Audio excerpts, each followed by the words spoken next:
नमस्कार. किमंतू लाईव्ह मध्ये आपल्या सर्वांचं मनपूर्वक स्वागत. कुळ आणि मूळ या आपल्या मालिकेतील आजचा आपला 36वा भाग. या भागामध्ये आपण जाणून घेणार आहोत भाट किंवा हेळवी यांच्यावर विश्वास ठेवावा का ठेवू नये. हा प्रश्न चर्चेला घेण्याचं कारण असं आहे की हा संपूर्ण महाराष्ट्राला पडलेला प्रश्न.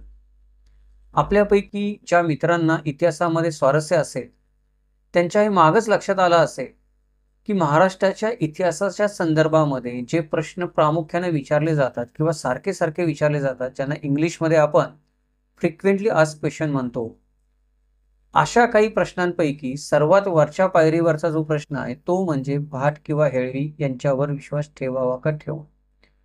महाराष्ट्रामध्ये हा प्रश्न सगळीकडे कधी ना कधी चर्चला जातो. सगळीकडे कधी नाही कधी त्याच्याबद्दल संदेह निर्माण केला जातो. सगळीकडे कधी नाही कधी त्याच्याबद्दल आपली मतं मांडली जातात. कधी सौम्यपणे तर कधी तावातावाने या विषयावर मोठमोठे चर्चासत्र घडलेले आपल्याला दिसून येतात.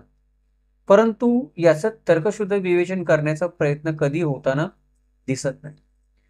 आजच्या भागामध्ये आपण थोडंसं या प्रश्नाकडे तर्कशुद्ध दृष्टीने पाहण्याचा प्रयत्न करणार आहोत.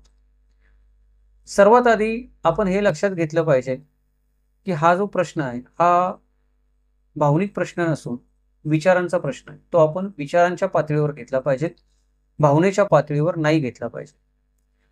याच्यासाठी आपण सर्वात आधी जी गोष्ट केली पाहिजे ती गोष्ट म्हणजे आपण थोडंसं संदर्भ आणि पुराव्यांना धरून बोललं पाहिजे. तर या व्हिडिओमध्ये आपण इथून पुढे जी चर्चा करणार आहोत किंवा जे मुद्दे आपण उपस्थित करणार आहोत ते मुद्दे, त्यांचे संदर्भ तुम्हाला या विषयाशी संबंधित असणाऱ्या कोणत्या ना कोणत्या पुस्तकामध्ये वाचायला मिळतील. तुम्ही इंटरनेटवर जर सर्च केलं तर इंटरनेटवर पण तुम्हाला या मुद्द्यावर लेख दिलेले किंवा चर्चा झालेले आढळून येतील. आपण या व्हिडिओमध्ये स्वतःच्या मनाने काही बोलणार नाही आहोत. तसं आपण आपल्या चॅनलवर कधी स्वतःच्या मनाने बोलत देखील नाही.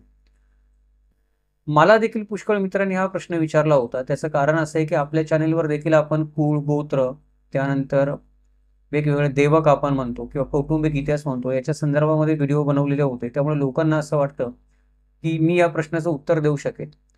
तर मला पण बऱ्याच लोकांनी हा प्रश्न विचारला आणि त्याच्याबद्दल बरीच चर्चा झाली. त्या चर्चेमधले पण ज्या गोष्टींना काहीतरी संदर्भ आहे त्याच गोष्टी आपण या व्हिडिओमध्ये थोड्याशा उदाहरणादाखल घेणार आहोत.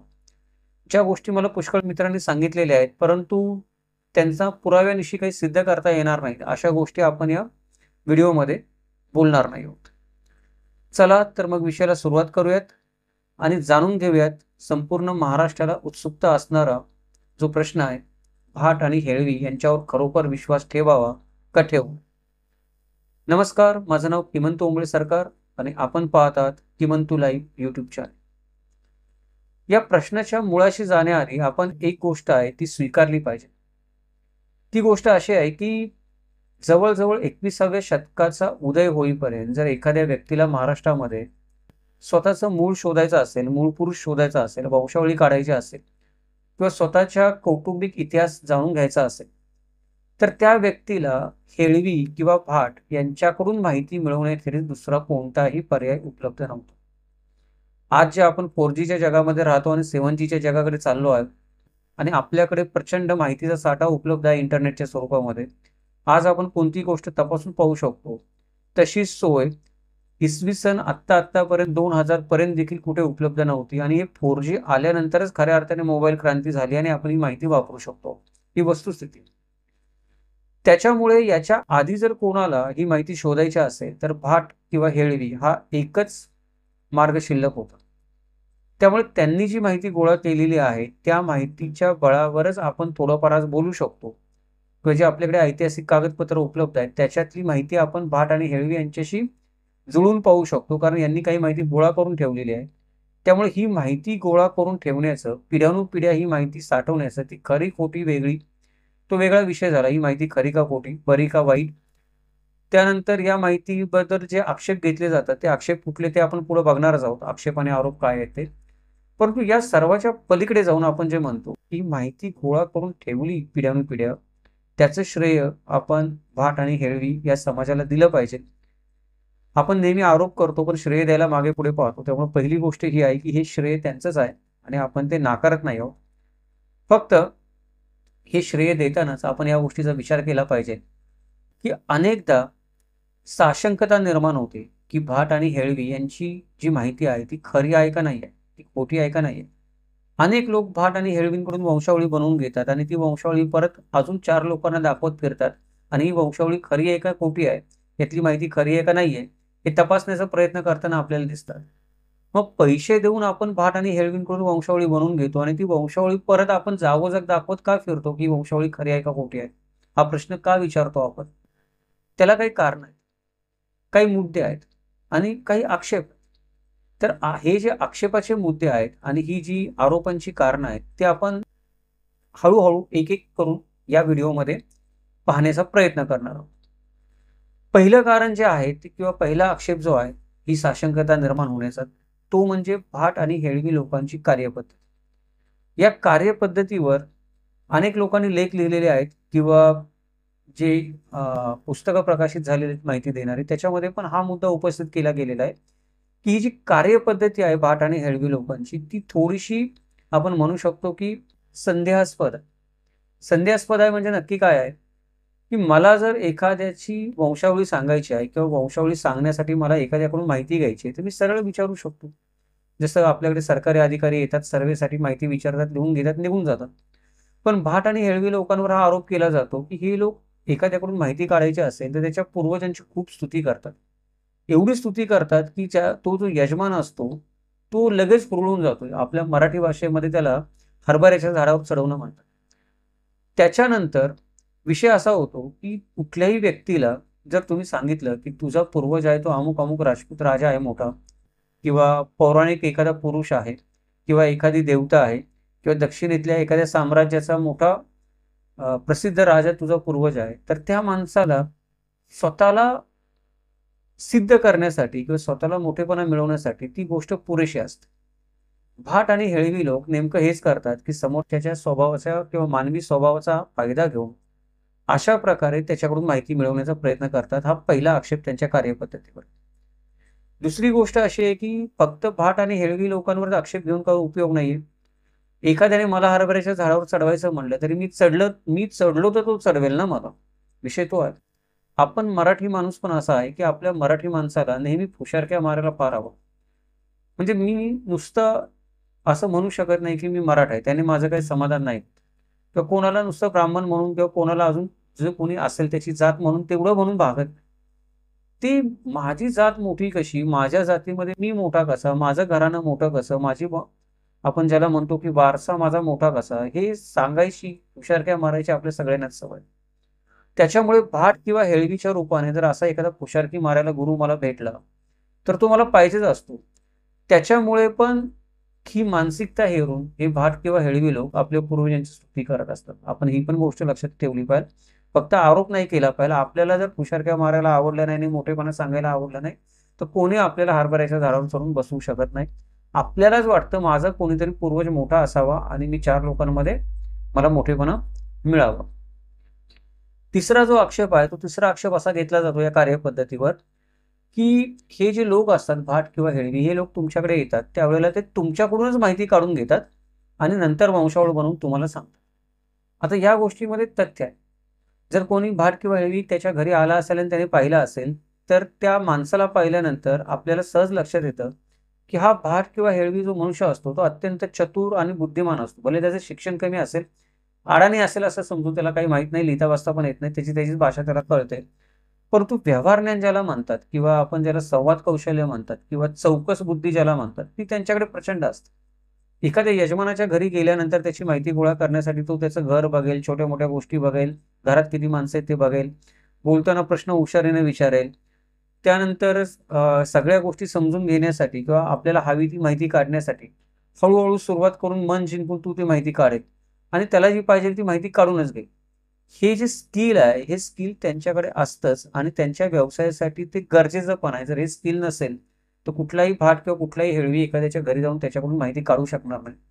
परंतु बऱ्याचदा असं होतं की आजपर्यंत माझ्याकडे कधीच कोणी आला नाही, माझा आडनाव पण कधी कोणी ऐकलं नाही आणि तो मला माझी माहिती सांगायला लागला. असं कसं काय होतं?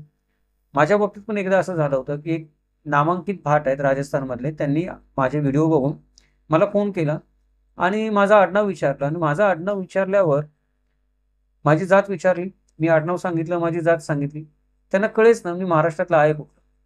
म्हणजे एखादा मनुष्य त्याचं आडनाव आणि जात आणि त्याच्याबरोबर तो कुठल्यातरी आपण म्हणू शकतो, की त्याला काहीतरी इनाम वगैरे असेल आणि तो मला माहीत कसा नाही?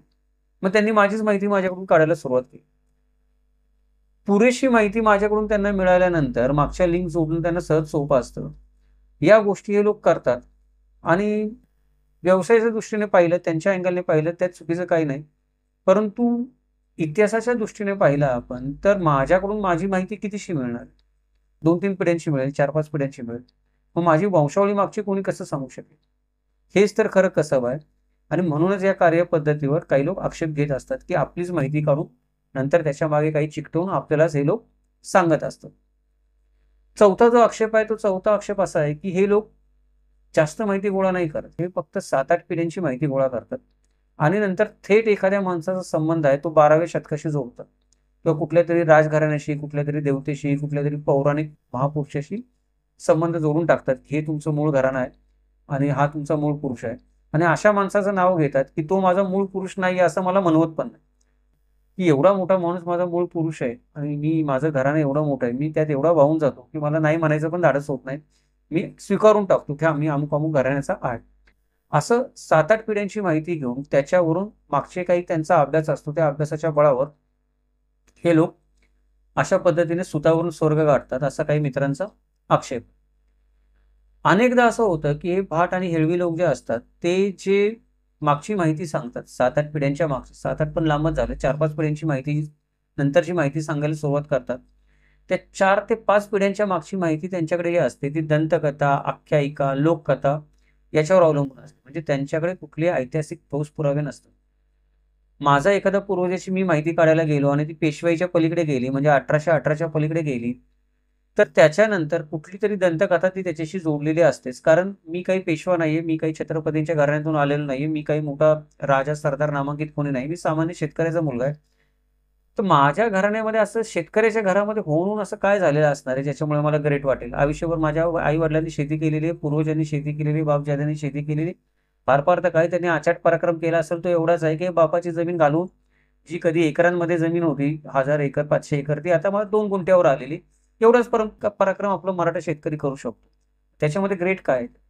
मग माझ्या घराण्याचा ग्रेटनेस सांगण्यासाठी सर्वसामान्य शेतकऱ्याचा हे भाट लोक नेहमी आख्यायिकांचा आधार घेतात, दंतकथांचा आधार घेतात आणि तुम्ही एक 4-5 पिढ्या मागे गेला, की त्याच्यानंतर काहीतरी आख्यायिका सांगून आपलं घराण्याचं त्याच्याशी कुठेतरी गोष्टी जुळवायला पाहू लागतात.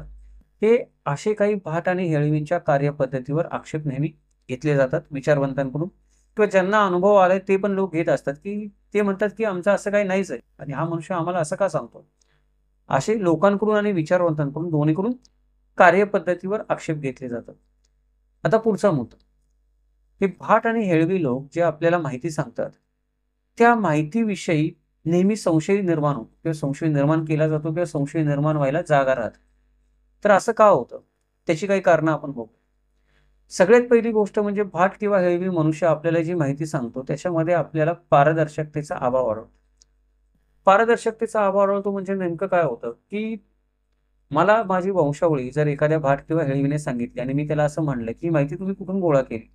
तो म्हणतो आमच्या चोपडीमध्ये. मला चोपडी दाखवाल काय? नाही. ती आमच्या सांकेतिक भाषेमध्ये लिहिलेली.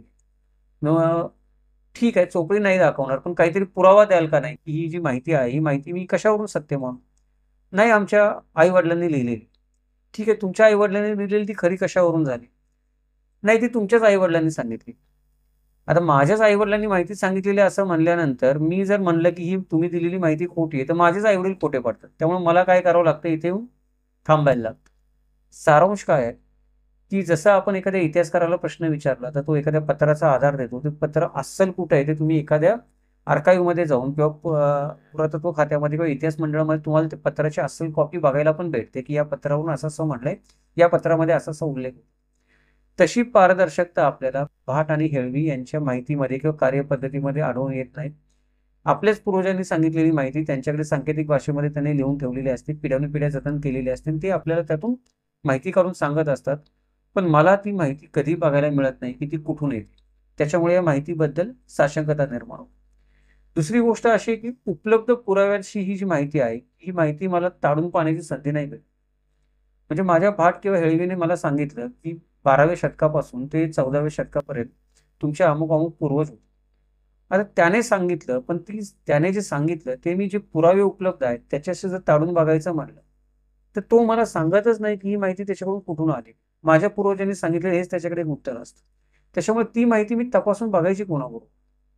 माहिती तपासून बघता येत नाही, कारण माहितीचा सोर्स नेमका भाट किंवा हेळवीला सांगता येत नाही.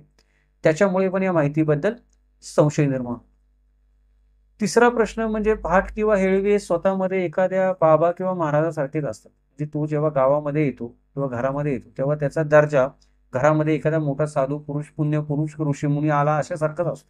कारण तो पिढ्यानुपिढ्या येत असतो, वर्षानुवर्ष येत असतो, युगानुयुग येत असतो आपण म्हणू. कोणत्या ना कोणत्या रूपामध्ये कधी त्याचे आजोबा येत असतील, पणजोबा येत असतील, मग वडील यायला लागले, मग आता ही व्यक्ती यायला लागली जी मी बघतो ती. त्याच्यामुळे घरामध्ये मान सन्मान मोठा असतो, त्याला मान मोठा असतो आणि त्याला प्रतिप्रश्न केला जाऊ शकत नाही. म्हणजे जर तुम्ही एखाद्या महाराजांना किंवा बुवाकडे गेला आणि त्यांना एखादं कारण सांगितलं, त्याने उत्तर दिलं, तुम्ही त्याला प्रतिप्रश्न नाही करू शकत. महाराज असं असंच आहे. नाहीतर फार फार तर एखादी पुराणातली गोष्ट जर तुम्हाला संदर्भासाठी सांगतो. तसं भाट आणि हेळवी जी तुम्हाला वंशावळी सांगतात, त्यांना विचारली ही वंशावळी अशी का? तर विषय तिथेच येऊन थांबतो. नाही, तुमच्या पूर्वजांनी सांगितली जी आहे ती लिहिलेली आहे, ती अशी का आम्ही नाही सांगू शकत, ती तशीच आहे. तुम्हाला ऍक्सेप्ट करायची असेल तुम्ही ऍक्सेप्ट करा किंवा नाही करू शकत. नाही नसेल करायची तर नका करू, आमच्याकडे अशीच. प्रतिप्रश्न करायचा किंवा आपण ज्याला म्हणतो चिकित्सा करण्याचा मार्ग तिथे संपून जातो, म्हणून पण त्या माहितीविषयी संशय निर्माण होतो. चौथा जो मुद्दा आहे तो असा आहे की इतिहासकार जे असतात किंवा संशोधक जे असतात किंवा युनिव्हर्सिटीमध्ये जे लोक डॉक्टरेट करतात, तर ते डॉक्टरेट त्यांनी कशी करावी, पीएचडी कशी करावी असे काही नियम आहेत. त्याची स्क्रुटिनी केली जाते.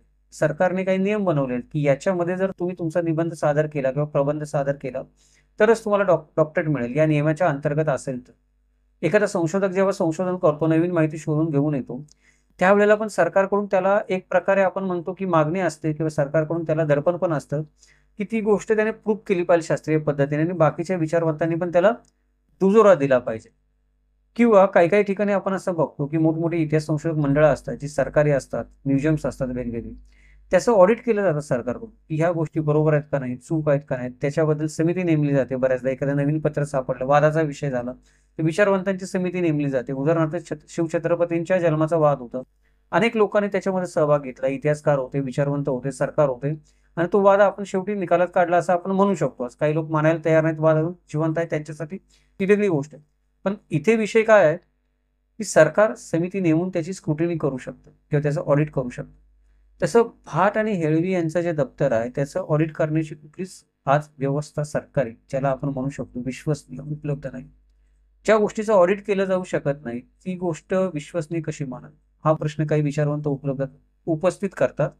त्याच्यामुळे पण भाट आणि हेळवी ही जी माहिती देतात त्याच्याविषयी साशंकता निर्माण होते, संशय निर्माण होतो. त्याच्यामध्ये अजून एक वेगळा मुद्दा असा आहे की हा जो प्रत्येक भाट असतो किंवा हेळवी असतो त्याची स्वतःची अशी एक वेगळी पद्धत असते, ती माहिती समजून घेण्याची, माहिती काढण्याची, माहिती लिहून ठेवण्याची, परत त्याची वंशावळी म्हणून सांगण्याची. प्रत्येक भाट किंवा हेळवीची स्वतंत्र वेगळी पद्धत आहे. त्याच्यानंतर कदाचित मी भाट आहे आणि माझे वडील पण भाट आहेत, तर माझ्या वडिलांची पद्धत काही वेगळी असेल, माझी पद्धत काही वेगळी असेल. हेळवी असतात, ते हेळव्यांनी गावं वाटून घेतलेली असतात. त्या प्रत्येक गावामध्ये जाणाऱ्या हेळवीची ती माहिती गोळा करण्याची आणि माहिती परत सांगण्याची पद्धत आपल्याला वेगळी वेगळी आढळून येते.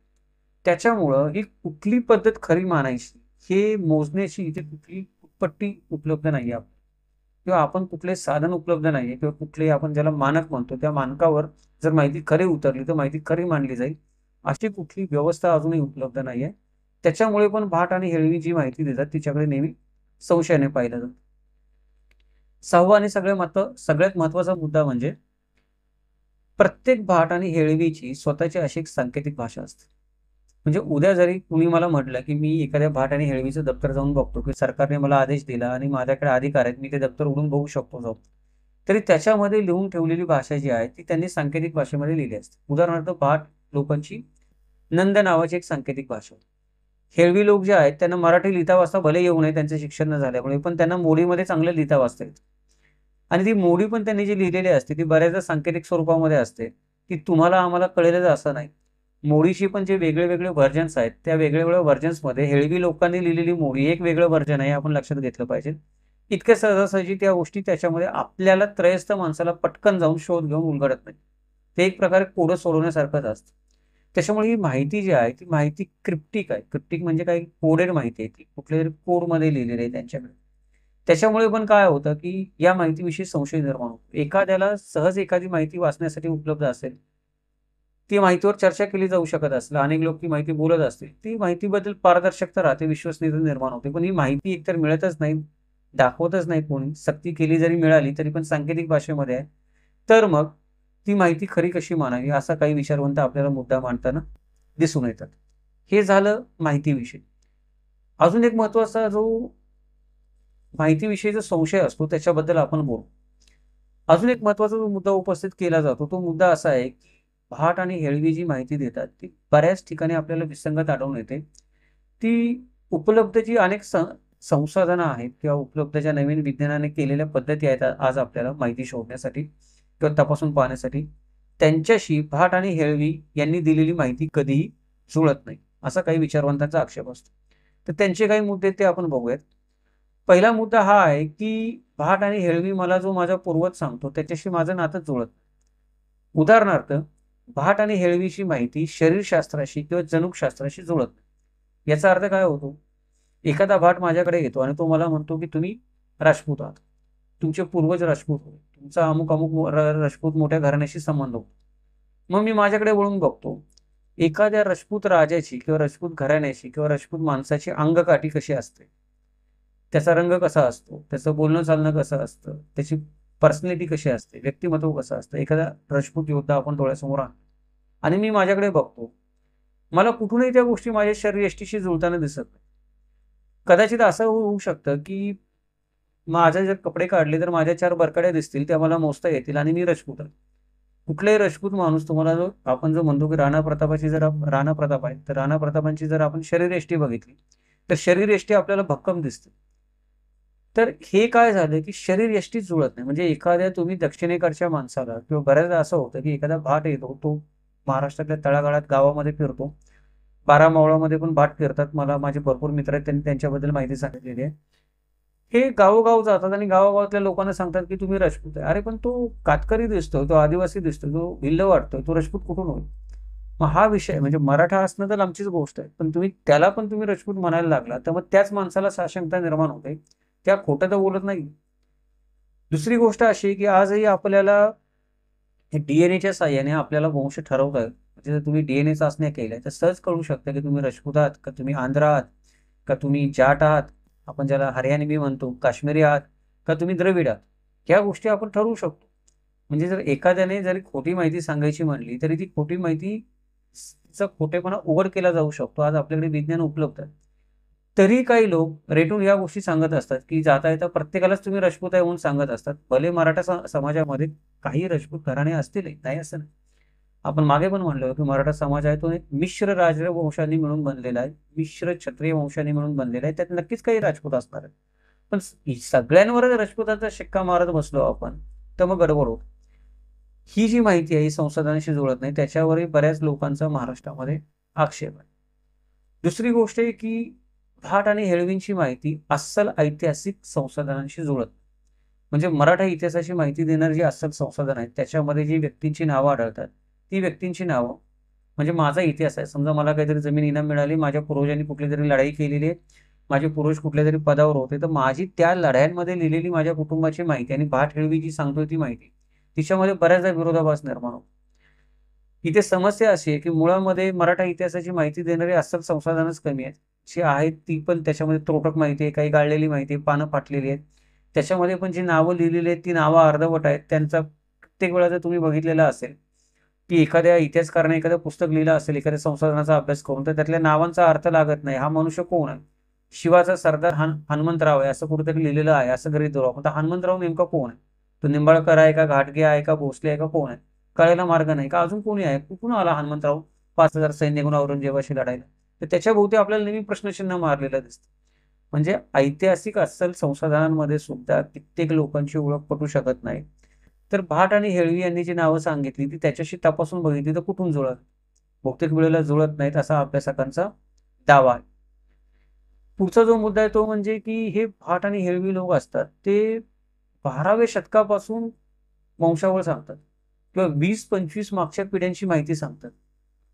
12व्या शतकापर्यंत कुणाची वंशावळ शास्त्रशुद्ध पद्धतीने जुळू शकत नाही. त्याचं कारण असं आहे की 12व्या शतकामध्ये लिखाणाची पद्धत ज्याला आपण म्हणतो, मोडी लिपी होती, मराठी भाषा आपण म्हणतो की बऱ्यापैकी डेव्हलप झालेली होती. परंतु एखाद्या व्यक्तीला वतन देणं, इनाम देणं ह्या गोष्टीमधून आपल्याला काय होतं, त्या व्यक्तीचं नाव कळतं. तो कुठेतरी बकरीमध्ये लिहिला असेल तर 12व्या शतकाची माहिती देणारी एकमेव बकर म्हणजे मैकावतीची बकर. तिच्यामध्ये जी काही नावं आढळतील. पण सगळ्यांचीच माहिती 12व्या शतकापर्यंत कशी जाईल मागे? सगळ्यांचीच पूर्वज 12व्या शतकापर्यंत कशी जाईल? सगळ्यांचा मूळ पुरुष 12व्या शतकातला कसा असेल? काही राजघराण्यांची माहिती तिथपर्यंत जाऊन जुळू शकेल शास्त्रीय पद्धतीने सर्व पुराव्यांवर आधारित. पण महाराष्ट्रातल्या तमाम जनतेचा सगळ्यांचा मूळ पुरुष 12व्या शतकातला कसा असेल? पुष्कळ विचारवंत याच्यावर पण आक्षेप घेतात किंवा भाट आणि हेळवी लोक काय करतात की 12व्या शतकातला मूळ पुरुष याच्यासाठी सांगायचा प्रयत्न करतात, जर माझा मूळ पुरुष तुम्ही पेशव्यांच्या काळातला सांगितला तर मला काहीच मोठेपणा मिळत नाही. जर माझा मूळ पुरुष 12व्या शतकातला असेल, तो यादवांशी संबंधित असेल, राजपूत घराण्याशी संबंधित असेल, शिलाहार असतील, त्यानंतर आपण म्हणू की कदंब असतील, चालुक्य असतील, यांच्याशी कुठं माझं महापुरुषाचं नातं जुळलं, पूर्वजाचं मूळ पुरुषाचं नातं जुळलं, जो माझ्या घराण्यातला मूळ पुरुष होता पण महापुरुष होऊन गेला, त्यांच्याशी नातं जुळलं, तर मग मला काहीतरी मोठेपणा वाटतो माझा. मला जर कोणी सांगितलं की काही तुमची मागची माहिती सापडत नाही, 4 पिढी मागेच आहेत तुमचे आणि तुमच्या आजोबा पेशव्यांच्या दरबारामध्ये घोड्यांना खरारा करत होते, तर मग त्या माहितीचं करायचं काय? मला ती वंशावळी मिळून पण काय उपयोग नाही, कारण मला मोठेपणा मिरवता येत. आणि भाट आणि हेळवींचं मुख्य काम समोरच्याला त्याच्या घराण्यावरची वंशावळी देताना किंवा 20-25 पिढ्यांची माहिती देताना मोठेपणा मिळवून देणं असतं, असंही काही विचारवंतांचा आक्षेप आहे. म्हणून ते 12व्या शतकापासून सुरुवात करतात आणि मध्येच 12व्या ते 16व्या शतकापर्यंत काही गोष्टींचा खंड पडतो, ती मधली माहितीच मिळत नाही, पूर्वज कुठं गायब झाले ते. परत ते 16व्या शतकापासून चालू होतात, असंही काही जणांच्या बाबतीमध्ये घडलेलं दिसतं. शास्त्रीय दृष्टीने जर आपण विचार केला तर शास्त्रीय दृष्टीने आपण सांगू शकतो की कुणाचीही 20 ते 25 वर्ष माहिती देणारी निर्दोष वंशावळी किंवा 20 ते 25 मागील पिढ्यांची माहिती देणारी निर्दोष वंशावळी शास्त्रीय पुराव्यांवर किंवा कसोटीवर खरी उतरेल अशी कोणाची उपलब्ध नाहीये. छत्रपती शिवाजी महाराजांची जी आपण वंशावळी म्हणतो तिच्यामध्ये पण महाराष्ट्रामध्ये इतिहासकारांमध्ये मतभेद आहेत, खरी आहे का खोटी आहे, त्याची कारणच ही आहे. जर छत्रपती शिवाजी महाराजांची वंशावळ जी त्यातली त्यात प्रमाण मानली जाऊ शकते, कारण महाराजांनी स्वतः निर्माण केली होती, इतर राजघराण्यांच्या वंशावळी त्याच्यानंतर आपल्याला मागे पुढे सापडतात, मिळतात, जुळतात त्याच्याशी, सर्वसामान्यांच्या जर सापडतच नाहीत, तर एखादा भाट मला येतो, गावामध्ये येतो आणि सांगतो की तुमची 25 पिढ्यांची वंशावळी सांगतो मी, ती खरी कशी माना? आणि ती वंशावळी खरी मानायची तर तिला ऐतिहासिक अस्सल संशोधनाचा आधार पण काही नसतो. फक्त माझ्या पूर्वजांनी सांगितलं असं भाट सांगतो आणि मी पण लगेच 12व्या शतकापर्यंत उडी मारतो आणि लगेच सांगायला लागतो की मी अमक्या तमक्या मोठ्या राजघराण्याचा वंशज आहे. हे बुद्धीला पटत नाही. काही तर्कनिष्ठ माणसांच्या, काही विचारवंतांच्या आपल्या आजूबाजूच्या, त्यांना त्याच्यामध्ये काही ना काही लूपहोल्स दिसतात. त्यामुळे ही जी काही माहिती भाट किंवा हेळवी सांगतात त्याच्यावर पण आक्षेप आलेले आपल्याला दिसून येतात. पुढचा जो मुद्दा आहे तो असा आहे की बऱ्याचदा भाट किंवा हेळवी जे मूळ गाव सांगतात माझं, ते मूळ गाव आणि आत्ता मी जिथे राहतो ते मूळ गाव किंवा कागदपत्रामध्ये ज्याचा उल्लेख आहे ते मूळ गाव, ते जुळतच नाही. त्याचं कारण असं आहे की बऱ्याचदा गावांची नावं बदलतात, भौगोलिक परिस्थिती बदलते, स्थलांतर करतात लोक. जी भाट व्यक्ती आहे तिला त्याची माहिती असेलच असं नाही पुढे मागे घडलेल्या घटनांची, त्याच्यामुळे ती मूळ गावं जुळत नाहीत बऱ्याचदा, किंवा जुळाली, मारून उठकून जुळवली तरी नंतर जर आपण त्यांना विवेकाने तपासायचं म्हणलं पुराव्यांच्या आधारावर तर ती टिकत नाहीत. अजून एक गंमत अशी सांगितली जाते, मला एका मित्राने माझ्या सांगितली होती की त्याने एका भाट हेळवीकडून त्याची हे बनवून घेतली, वंशावळी बनवून घेतली पाहिजे होती म्हणून. त्याला हेळवीने मगाशी आपण म्हणलं तसं लांबलचक 12व्या शतकातली वंशावळ काढून दिली, 12व्या शतकापर्यंत नेऊन जुळवलं. नंतर तो हेळवी त्या गावामध्ये येत होता, त्याने फक्त काही याचीच माझ्या मित्राची वंशावळी काढून दिली नव्हती, त्याने अजून बऱ्याच लोकांची वंशावळ काढून दिली होती. त्याने एका दुसऱ्या माणसाची वंशावळी बघितली, त्याच हेळवीने काढून दिलेली, त्याच्याच गावात आजूबाजूला राहणारा किंवा त्याच्याच नात्यातला माणूस. तर त्याला असं आढळून आलं की मागची काही नाव आहेत 12व्या शतकापासून ते 16व्या शतकापर्यंत त्याची पण सेम आहेत आणि माझी पण सेम आहे. ती सेम असूच शकणार नाही. तो वेगळा माणूस आहे, मी वेगळा माणूस. म्हणजे वंशावळ कुणाचीही काढायची असो, सुरुवातीची जी 2-3 पिढ्यांची माहिती आहे, म्हणजे माझ्यापासून मागे 2-3 पिढ्यांची माहिती ती वेगळी येते. पण त्याच्यानंतरची माहिती भाट आणि हेळवींच्या वंशावळीमध्ये जर सगळा डाटा एकत्र केला, ते आपल्याला कधी देत नाहीत डाटा एकत्र करायला आणि आपण कधी माहिती गोळा करत नाही तशी. त्याच्यामुळे दिसत नाही. पण योगायोगानं कधी-कधी जसे विज्ञानामध्ये शोध लागतात, तसं योगायोगानं काही लोकांना शोध लागतात, की अरे या 4 वंशावळ्या बघितल्या मी या हेळवीने काढून दिलेल्या. सगळ्यांचेच पूर्वज मग एक थोडेफार मागं पुढे नाव होऊन वर खाली होऊन तेच कसे काय येत आहेत? पुढचे काही वेगळे येतात, मागचे सगळे सेम कसे काय येतात? तर बऱ्याचदा ही गोष्ट पण काय होते, की एकाच भाटाने बनवलेल्या 2 व्यक्तींच्या वंशावळ्या असतात. त्या थोड्याफार फरकाने आपल्याला समान जाणवतात. त्याच्यामुळे पण जे आपण म्हणतो, की इतिहासकार आहेत ते त्याच्यावर संशय व्यक्त करतात. आता दुसरी एक गोष्ट ही याच्या उलट होते. उलट होते म्हणजे काय होतं, की 2 एकमेकांना न ओळखणारे भाट किंवा 2 एकमेकांना न ओळखणारे हेळवी यांच्याकडे जर तुम्ही तुमची वंशावळी काढली, तर बऱ्याच अंशी शक्यता आहे की ती वंशावळ वेगळी येते. ती एकमेकांशी जुळत नाही, एकसारखी कधीच येत. त्याच्यानंतर जे वंशावळीशी संबंधित किस्से ते लोक सांगतात, ते किस्से पण एकमेकांशी जुळत नाहीत. म्हणजे मी माणूस एकच आहे. माझे पूर्वज पण एकच आहेत. माझं वंशावळ पण एकच आहे. ती बदलणार थोडीच आहे. माझ्या पूर्वजांबद्दल ज्या गोष्टी घडल्या असतील भूतकाळामध्ये एकच आहेत. पण तुम्ही एकापेक्षा जास्त हेळवी किंवा एकापेक्षा जास्त भाटांकडे गेला आणि ती वंशावळ काढायला लागलात, तर कदाचित त्यांचं संगनमत एकमेकांशी असेल तर वंशावळ एक येईल, पण ते किस्से एक नाहीयेत त्याचे कधीच. जर तुम्ही त्यांना विचारत गेला, तर तुम्ही जसं विचारत जाल तसे बोलण्याच्या ओघामध्ये ते किस्से बनवून किंवा जुळून सांगताना आपल्याला आढळून येतात. असा काही मित्रांचा अनुभव आहे. म्हणजे या सगळ्या गोष्टींमुळे काय होतं, की माहिती जी आहे ती माहिती ज्याला आपण इतिहासाची अस्सल संसाधनं म्हणतो त्याच्याशी जुळतच नाही. जुळली तरी एखादा भाग जुळतो, सगळेच भाग जुळत नाहीत. सगळेच भाग जुळावेत अशी अपेक्षा पण नाही. पण संशय येऊ नये याच्यासाठी किमान आपण म्हणू शकतो, की 80% नाही पण 60% तरी माहिती जुळली पाहिजे आणि तिच्यामध्ये एकवाक्यता असली पाहिजे.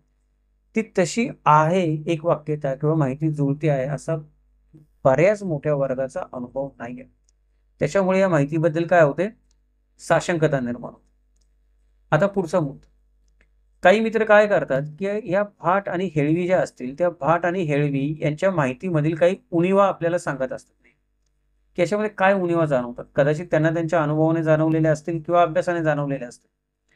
पहिली जी उणीव आहे ती म्हणजे असे, की भाट किंवा हेळवी असं सांगतो, की ही जी तुमची वंशावळ मी काढलेली आहे, ती तुमच्याच पूर्वजांनी माझ्या पूर्वजांना दिलेल्या माहितीवरून काढली. पण माझे पूर्वज खरं बोलत होते कशावर? माझ्या पूर्वजांनी दिलेली माहिती चूक आहे का बरोबर आहे हे ठरवणार कसं काय? कदाचित माझ्या पूर्वजांना माहिती नसेल, ते अज्ञानी असतील. कदाचित माझे पूर्वज गावरान असतील, त्यांनी कधी गावाच्या बाहेर पाऊल पण टाकलं नसेल. तर त्यांना त्यांच्या पूर्वजांची मागची माहिती कुठून असणार आहे 10 पिढ्यांची?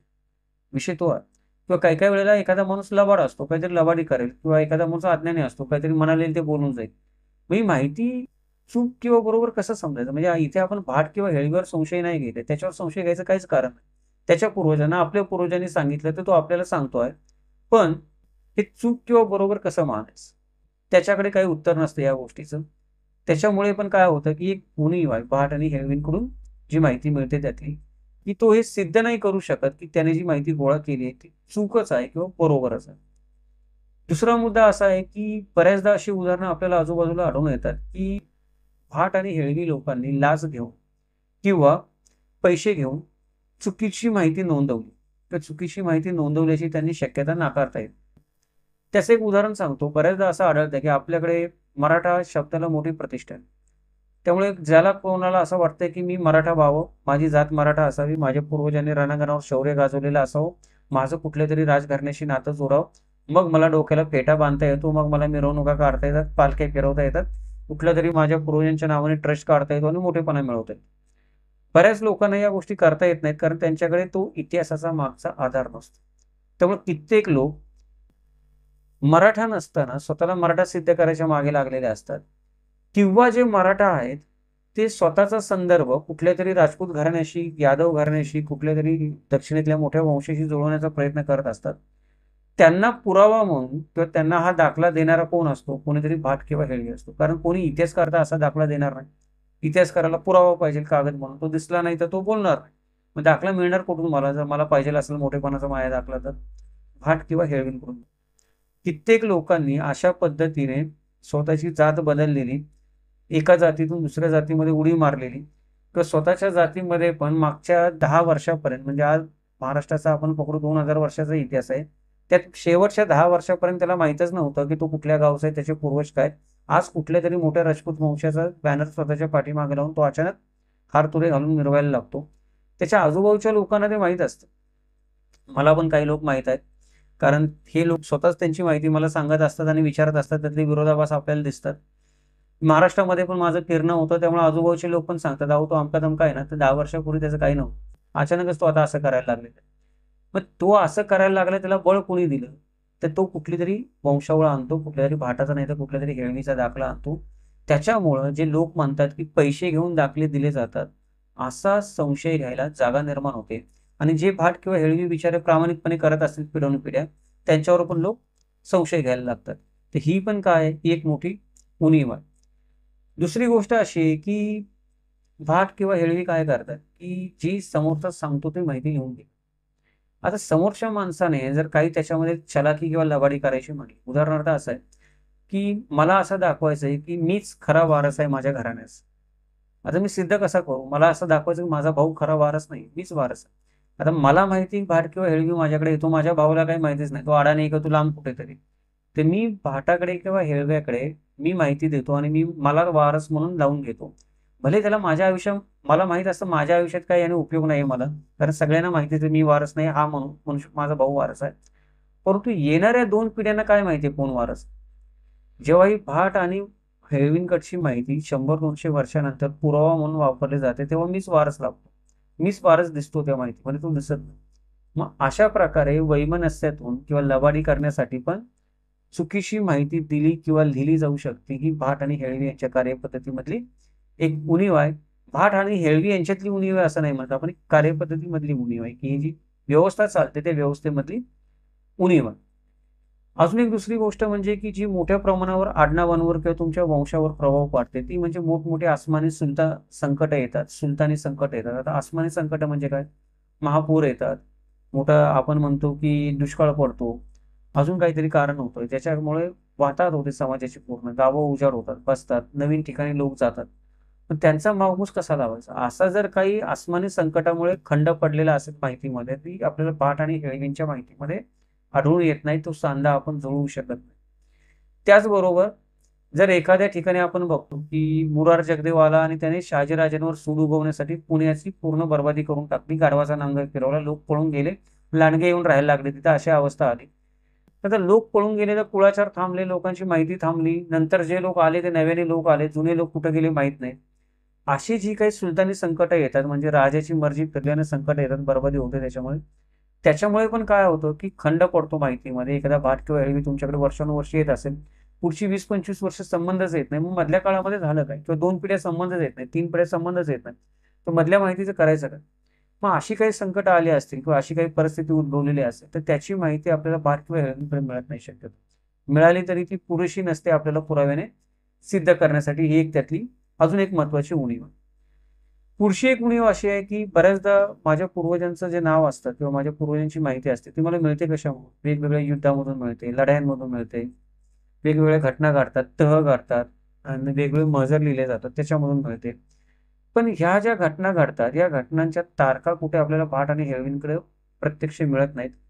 मिळाल्या तरी त्या तितक्याशा मिळत नाहीत. तितक्याशा मिळाल्या तरी पण तेवढ्या अचूक असत नाहीत. हे आपल्याला जेव्हा आपण पुरावे तपासतो तेव्हा पाहायला मिळतं. त्याच्यामुळे ही एक त्यातली एक महत्वाची उणीव आहे. अजून एक गोष्ट जी सातत्याने होत असते ती म्हणजे कौटुंबिक स्थलांतर. पूर्वीच्या काळी लोक नेहमी स्थलांतर करत असतात. आपल्याला असं वाटतं की माझे पूर्वज एकाच जागी राहत होते, मी 12व्या शतकापासून एकाच गावात राहतोय, असं नाही होत. पूर्वज कामासाठी, पोटापाण्यासाठी, मजबुरी म्हणून, कधी आक्रमण झालं म्हणून, कधी दुष्काळ पडला म्हणून स्थलांतर करून जात असतात. लोक जागा बदलत असतात. ते जागा बदललेले लोक गेले कुठं? हे भाट किंवा हेळवी त्यांना शोधत नाही जात. म्हणजे एक गाव उठलं, त्या गावातले लोक गेले कुठं? भाट किंवा हेळवी त्यांना शोधत नाही जाणार तिकडे, तुम्ही कुठे शोधून गेले, चला आपण तुमची परत एकदा माहिती चालू करू लिहायला. जे गेले ते गेले, जे उरले ते उरले, जे नाहीसे झाले ते नाहीसे झाले. त्याच्यामुळं आपल्याला भाट किंवा हेळवींच्या माहितीमध्ये एक मोठी गॅप दिसते बऱ्याचदा, जी भरून काढली जाऊ शकत नाही कधीच काही झालं तरी पण. कधी कधी काही लोक काय करतात की गॅप भरून काढण्याचा प्रयत्न, कल्पनेनं भरून काढायचा प्रयत्न करतात. काही भाट हेळवी लोक पण कल्पनेनं मध्ये नावं किंवा काही अंदाजाने अनुभवाने भरायचा प्रयत्न करतात की वंशावळी सलग दिसावी म्हणून. त्याच्यामुळे पण कधी कधी खोटेपणा उघड होतो आणि ही पण एक मोठी उणीव आपल्याला त्याच्यामध्ये कार्यपद्धतीमध्ये दिसून येते. अजून एक आपल्या सगळ्यांच्या जिव्हाळ्याचा विषय म्हणजे आपल्या आडनावांचा इतिहास. आपल्याला माझं आडनाव का पडले शोधायचं. मग आडनावांमध्ये जे बदल होतात, कधी दत्तक विधान होतं, कधी लग्न होतं, कधी एखादी गोष्ट मयत होते, कधी कोणीतरी कोणाला तरी पदवी देतं, कधी कोणीतरी दुसऱ्याचं आपल्या धन्याचं आडनाव लावतं, कधी काहीतरी एखादं विचित्र पडनाव पडतं त्या माणसाला. मग हे आडनावं बदलतात. ही आडनावांची माहिती आपल्याला भाट किंवा हेळवी यांच्या त्या वंशावळीमध्ये मिळत नाही. मिळाली तरी तिची तेवढीशी आपल्याला चिकित्सा किंवा मीमांसा केलेली मिळत नाही, समर्पक उत्तर मिळत नाही. पुष्कळ लोक आजही आपल्याकडे आहेत जे त्यांच्या आडनावांची वंशावळी शोधायचा प्रयत्न करतात किंवा आडनावांवरून वंशावळी शोधायचा प्रयत्न करतात. मिळतच नाही. मिळाली कुठल्या भाट हेळवीकडं तर ती परत 4 लोकांना दाखवत फिरावी लागते. त्याचं कारणच हे आहे की ते पडनाव आहे, ते आडनाव नाही. ते पडनाव पडलं पडलं कधी मला मला हेच नाही कळत आहे. हेच कळत नाही, त्यामुळे मी माझी वंशावळी नीटपणे काढू शकत नाही. भाट आणि हेळवीकडे तुम्ही गेलात, त्याला पैसे दिले, तर तो काही ना काहीतरी 4 पिढ्यांची तरी तुमची माहिती तुम्हाला सांगेल. पुढे रस्ता ब्लॉक. त्या 4 पिढ्यांची माहिती पण तुम्हाला काय करावी लागते, तपासून घ्यावी लागते.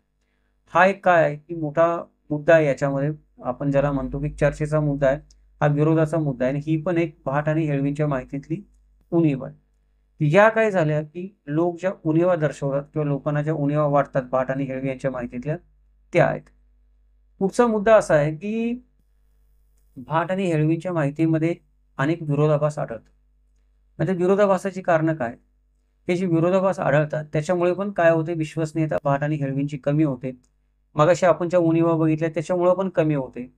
जे विरोधाभास आढळतात ते कधी-कधी एवढे स्पष्ट असतात की नाकारले जाऊ शकत नाही. पहिला जो विरोधाभास आहे तो हा आहे की शक्यतो भाट किंवा हेळवी असतील ते तुमचा पूर्वज जो आहे तो कोणीतरी क्षत्रियच सांगतात किंवा क्षत्रिय घराण्याचीच माहिती सांगतात. सगळेजण क्षत्रिय कसे होऊ शकते गावामध्ये? भले मराठा असतील जातीने आपण धरू, महाराष्ट्रामध्ये मराठा बहुसंख्य आहे, त्यांना क्षत्रिय मानलं जातं. पण सगळेच मराठा क्षत्रिय असतील असं नाही, त्यांचे पूर्वज क्षत्रिय असतील असं नाही. कधीतरी माझे पूर्वज शेती करत असतील ना, किंवा बरेच आज आपण म्हणतो की कुणबी आपण लावतो. कुणबी आणि मराठा बरीच आपण आज त्याच्याबद्दल वादंग चालू आहे. तर माझे पूर्वज कुणबी असतील तर ते क्षत्रिय कसे असतील? ते शेती करत असतील तर ते राजपूत कसे असतील? पण तो काही मुद्दा कुठला भाट किंवा हेळवी वंशावळ सांगतो तेव्हा येत नाही. बहुतांश वेळा 90% वेळा लोकांना असा अनुभव येतो की माझा पूर्वज कोणीतरी क्षत्रियच नाही. दुसरा एक विरोधाभास असा आहे की जेवढं क्षत्रिय समाजाबद्दल किंवा ब्राह्मण समाजाच्या वंशावळी भाट आणि हेळवी लोक काढून देतात, तेवढं मागासवर्गीय समाजाच्या किंवा भटके विमुक्त समाजाच्या वंशावळ्या ते काढत नाहीत, काढताना दिसत नाहीत, त्यांना निघत पण नाही, ती माहिती त्यांच्याकडे सापडत पण. आता याचं कोणी असं उत्तर देऊ शकेल की भटके विमुक्त भटकत असतात, त्यांना कुठे शोधत बसायचं, किंवा मागासवर्गीय लोक आहेत त्यांची कुठे तेव्हा लढाई झाली होती किंवा त्यांनी कुठे मोठ्या पदावर होते किंवा त्यांची माहिती मिळावी, कुणी लिहून ठेवली तेव्हा. परंतु जसं ब्राह्मण आणि क्षत्रिय गावामध्ये एकत्र राहत होते गावगाड्यामध्ये, कुलकर्णी असेल, त्यानंतर मराठा समाजातील लोक शेती करत असतील, पाटील असेल, तसेच 12 बलुतेदार आणि 18 बलुतेदार पण गावामध्ये राहतच होते. त्यांचं भले आडनाव बदललेलं असेल, त्यांचं भले आपण म्हणू की कुठे काही कागदपत्रामध्ये नाव आलेलं नसेल, पण जेव्हा भाट किंवा हेळवी गावामध्ये येतो तेव्हा काय तो फक्त हेरून क्षत्रिय घराण्यांची माहिती गावातले घेऊन जात होता काय? किंवा अगदी मी ब्राह्मणाच्याच घरातली माहिती देणार, बाकी कोणाची माहिती देणार नाही असं करत होता काय? नाही ना. सगळ्यांचीच माहिती घेऊन जात होते. जो पैसा देत असे त्याची माहिती हे लोक घेऊन जात असत. मग मागासवर्गीय किंवा भटके विमुक्तांच्या वंशावळ्या तेवढ्या तुलनेने का निघत? याचं उत्तर आपल्याला सापडत नाही. एक मोठा विरोधाभास आढळतो. सगळ्याच वंशावळ्या क्षत्रियांच्या कशा, बाकीच्यांच्या का नाहीत? किंवा भाट किंवा हेळवीकडे का नाहीत पुरेशा, आणि त्याचं उत्तर पण का नाही त्यांच्याकडे? असाही प्रश्न काही लोक विचारताना दिसतात. अजून एक विरोधाभास असा दिसतो याच्यामध्ये की मुळामध्ये आपण भाट हेळवी या महाराष्ट्रामध्ये लागून शब्द वापरतो, पण भाट वेगळे आहेत, हेळवी वेगळे. भाट आणि हेळवी यांच्यामध्ये नेमका काय फरक आहे तो एक स्वतंत्र व्हिडिओचा विषय आहे आणि त्याच्याबद्दल आपण एक आगामी व्हिडिओ बनवणारच आहोत, त्यामुळे इथे काही आपण जास्त बोलत नाही आहोत. पण आत्ताच्या आपल्या विषयापुरता एक थोडक्यात फरक समजून घेऊया. भाट हे मुख्यतः राजस्थानी असतात आणि हेळवी हे मुख्यतः कन्नडिगा असतात, म्हणजे ते बेळगाव प्रांतातून कर्नाटकातून आलेले असतात. भाट हे मुख्यतः राजस्थानमधून येतात. भाट ज्या हेळवी ज्या असतात ते काही ठिकाणी आपल्याला आलुतेदार आढळून येतात दक्षिणेकडच्या दक्षिण महाराष्ट्रामध्ये. तिथे वर्षातून एकदा येत असतात, त्यांचं काम करत असतात, त्याबद्दल त्यांना आलुतेदार म्हणलं जातं. त्यांचं आलुतं त्यांना गावाकडून दिलं जात असतं. भाट असतात ते भाट दरवर्षी येतात असं नाही, ते कधी कधी 5 वर्षांनी येतात, 2 वर्षांनी येतात, 4 वर्षांनी, त्यांना जसं त्यांचा दौरा असेल तसं येतात. पण हे भाट ज्या असतात त्या भाट माणसाला जर मी माझे वंशावळ काढायला सांगितले आणि माझं कुलदैवत विचारलं तर भाट माझं कुलदैवत हमखास उत्तरेकडचं सांग, कारण तो आलेला असतो राजस्थान. आणि ते जर मी हेळवीला माझी वंशावळ काढायला सांगितलं तर हेळवी माझं कुलदैवत आहे ते हमखास दक्षिणेकडचं सांगतो किंवा महाराष्ट्रातलं कुठलं तरी सांगतो, कारण तो आलेला असतो तिकडून. त्याच्यामुळे हा विरोधाभास आपल्याला भाट आणि हेळवींच्या याच्यामध्ये आढळून येतो. तोच विरोधाभास आपल्याला एखादा भाट असतो तो माझं घराण्याशी जर संबंध जोडायचा असेल तो एखाद्या राजपूत घराण्याशी संबंध जोडतो, सांगतो की तुमचे पूर्वज राजपूत होते. ते जर तो हेळवी असेल तो हेळवी माझा संबंध चालुक्य घराण्याशी जोडायचा प्रयत्न करतो, शिलारांशी जोडतो. तिकडे जे कुठली राजे राज्य करत असतील कदंब वगैरे छोटे मोठे राष्ट्रकूट त्यांच्याशी संबंध जोडायचा प्रयत्न करतो. तो कधी असं शक्यतो हेळवी म्हणत नाही की तुमचं घराणं राजपुतांमधले तुम्ही एवढे मोठे राजपूत आहे, असं हेळवी शक्यतो म्हणताना आपल्याला दिसत नाही. संबंध खाली जोडताना तो आपल्याला दिसतो. आता जर काही लोक म्हणत असतील मोठा मोठे किंवा कोणीच त्यांना सांगत असेल सुचवत असेल तर गोष्टी वेगळी, पण तुम्ही जर 100 वर्षापूर्वी गेला, 100 वर्षापूर्वी त्या कर्नाटकमध्ये राहणाऱ्या हेळव्याला राजस्थान काय ते पण माहित नसणार, तिथे कुठली कारणे ती पण माहित नसणार, तो तिकडचं सांगूच नाही शकत. 100 किंवा 200 वर्षापूर्वी तुमच्याकडे कोणी हेळवी येत असेल तर आत्ताचा एखादा हेळवी शिकला असेल तर त्याने सांगितलं हुशारी केली तर गोष्ट वेगळी. तीच भाटांची गोष्ट. राजस्थानमधून जे भाट होते त्यांना खाली कुठली राजघराणी होती तेच माहित नाही. दक्षिणेकडे कुठले जे तुमचे कुलदैवत होते तेच माहित नाही. सर्वसामान्य माणसं मागाशी आपण म्हणलं की मागासवर्गीय आहेत, भटक्या विमुक्त समाज आहे, महाराष्ट्रातला कुणबी समाज आहे, शेतकरी समाज आहे, तर कुठल्या देवीला मानतोय देवाला मानतोय तेच माहित नाही. त्याच्यामुळे त्याला जर 200 वर्ष 700 वर्ष जुनी एखादी देवी सांगायची असेल तर तो त्याच्याच भागातली सांगतो. भाट उत्तरेकडची सांगतो, हेळवी दक्षिणेकडची सांगतो. हा तुम्ही करून बघा, तुमची पत्रिका तुम्ही कोणाकडे देऊन बघा किंवा वंशावळ कोणाकडे काढायचं काम देऊन बघा, पुरावे तुम्हाला वेगळे वेगळे सापडतील. हा एक विरोधाभास बऱ्याच लोकांना आढळून. त्याच्यानंतर बऱ्याचदा असं दिसतं की भाट आणि हेळवी लोक जे आहेत हे भाट आणि हेळवी लोक एकत्र लॉबी म्हणून काम करत असतात, म्हणजे त्यांची कामाची एक लॉबी आहे. उदाहरणार्थ महाराष्ट्रामध्ये आता जो मध्य महाराष्ट्र आहे किंवा उत्तर महाराष्ट्र आहे तिकडे हेळवी लोक याचं प्रमाण बंद झालेलं आहे किंवा कमी झालेलं आहे. बऱ्याच वर्षापासून मध्य महाराष्ट्रामध्ये हेळवी लोक आलेलेच नाहीत. म्हणजे मी सातारा जिल्ह्यामध्ये राहतो तिथे प्रमाण कमी आहे, पण सांगलीमध्ये किंवा खाली आपण म्हणतो कोल्हापूर साईडला अजूनही कर्नाटकातून काही हेळवी येताना आपल्याला दिसतात, कारण ते बेळगावला त्यांना जवळ पडतं त्यामुळे येत असतात मधून, पण वरती नाहीच आहेत ते. आता जर कोणी सातारामध्ये कधी हेळवी आलेलाच नाही मागच्या 400 वर्षात माझ्या गावामध्ये असं गृहीत धरून चालतो मी, मला तर माहिती आलेलं नाही कोणी काढण्यासाठी. आणि आला असेल तर तो एकदा येऊन काय उपयोग नाही, दरवर्षी आला तर उपयोग आहे त्याचा. वर्षातून एकदा येतो नाही तर 5 वर्षातून एकदा येतो, त्याचा काही उपयोग नाही. दरवर्षी जर हेळवी आला असेल तर तो माहिती अपडेट करू शकेल. तसं तर कोणी आलेलं नाहीये. आता जर मला माझी वंशावळी काढायची आणि मी एखाद्या हेळव्याकडे गेलो, तो हेळवी मला भेटतो दक्षिणेकडचाच, त्याच्याकडे माझी माहिती कितपत असणार आहे, कारण तो कधी आलेलाच नाही वर. मग बऱ्याचदा तो काय म्हणतो तुम्ही असं करा, म्हणजे मी जर सांगलीच्या हेळवीकडे गेलो तर तो मला असं म्हणतो की तुम्ही असं करा की तुम्ही खटावच्या हेळवीकडे जा, माझ्याकडे तर माहिती नाही, पण तुम्हाला खटावला आमचा एक माणूस आहे त्याच्याकडे माहिती भेटेल. खटावचा माणूस पण थोडा विचार करतो, काहीतरी माहिती जुळवायचा प्रयत्न करतो, थोडंफार मूर्ख तो काहीतरी मला काढून देऊनच टाकतो. जर मी तो म्हणतो तेवढे पैसे द्यायला जर मी तयार असेल तो मला काहीतरी करून देऊन टाकतो. पण मुळामध्ये ना हा सांगलीचा हेळवी कधी सातारामध्ये आलाय ना खटाळचा हेळवी कधी सातारामध्ये आलाय, जिथे माझं मूळ गाव आहे जावली तालुक्यामध्ये एका डोंगराच्या कुशीमध्ये, तिथे तर कोणी येतच नाही शक्यतो. तर तो माझी वंशावळ कशी काढून देऊ शकतो किंवा एवढी अचूक ती वंशावळ कशी काय असू शकते. याचा अर्थ असा आहे की बऱ्याच मित्रांना हा अनुभव येतो, त्यांना असं वाटतं की एक लॉबी काम करते की थोडी माझी माहिती थोडी तुमची माहिती, थोडं इकडे थोडं तिकडे, चला आपण म्हणतो की गिराईक जाऊ नये, मला नाही तू कमव थोडंसं, अशा पद्धतीने पण हे काम केलं जातं. असा पण एक विरोधाभास काही मित्रांना अनुभवायला आपल्याला दिसतो. अजून एक गोष्ट अशी आहे की बऱ्याचदा या माहितीमध्ये एक मोठा खंड पडलेला दिसतो किंवा जुळतच नाहीत, नावं जुळत नाहीत, वंशावळ्या जुळत नाहीत, त्यांची माहिती जुळत नाही, आयडेंटिटी जुळत नाही, जन्मतारखा जुळत नाहीत, पत्ते जुळत नाहीत, बरेच विरोधाभास आढळतात माहितीमध्ये. असं का होतं? असं ह्या कारणाने होतं की बऱ्याचदा जो मूळ भाट किंवा हेळवी असतो एखाद्या गावामध्ये येणारा, त्याचा मृत्यू अचानक होतो. त्याचा अचानक मृत्यू झाल्यानंतर ती जी परंपरा असते ती खंडित होते किंवा पहिली जी वहिवाट पडलेली असते ती वहिवाट परत नव्याने बसायला वेळ लागतो. बऱ्याचदा उलट बाजूने पण होतं की त्या गावामधल्या एखाद्या घरामध्ये तो जर हेळवी किंवा भाट दरवर्षी येत असेल तर त्या घरातला माहिती देणारा मुख्य पुरुष अचानक मृत्युमुखी पडतो. त्याच्यामुळे पण नवीन पिढीला त्या भाट आणि हेळवीशी जोडून घेऊन परत ती माहिती सांगायला बराच कालखंड जातो. बऱ्याचदा जुन्या काळामध्ये असं होत असतं की लोक महाराष्ट्रातून कर्नाटकात स्थायिक होत असत, कर्नाटकातून वरती ग्वाल्हेरला जाऊन स्थायिक होत असत, लांब लांब स्थायिक होत असत. त्याच्यामुळे भाट हेळवी आणि त्या घराण्याचा संबंधच तुटून जात असे. त्याच्यामुळे पण भाटाने दिलेली माहिती किंवा हेळवीने दिलेली माहिती आणि त्या घराण्याकडे उपलब्ध असलेली माहिती याच्यामध्ये नंतर प्रचंड विरोधाभास जाणवला. तर ही सगळी काय आहेत की भाट आणि हेळवी यांच्या माहितीमध्ये जाणवणारे विरोधाभास आहेत. या विरोधाभासामुळे पण काय होतं, बऱ्याचदा लोक साशंक होतात भाट आणि हेळवींच्या माहितीबद्दल. खरे मानावे किंवा खोटे मानावे लोकांना कळत. आता आपण काय करूयात की उणिवा बघितल्या, आपण विरोधाभास बघितले. आता भाट आणि हेळवी यांच्यावर सरळ सरळ काही लोक आक्षेप घेतात. ते आक्षेप कुठले आहेत ते आपण बघूया. सगळ्यात महत्वाचा आक्षेप हा आहे की महाराष्ट्रात सगळ्याच ठिकाणी हेळवी कधी येत नव्हते.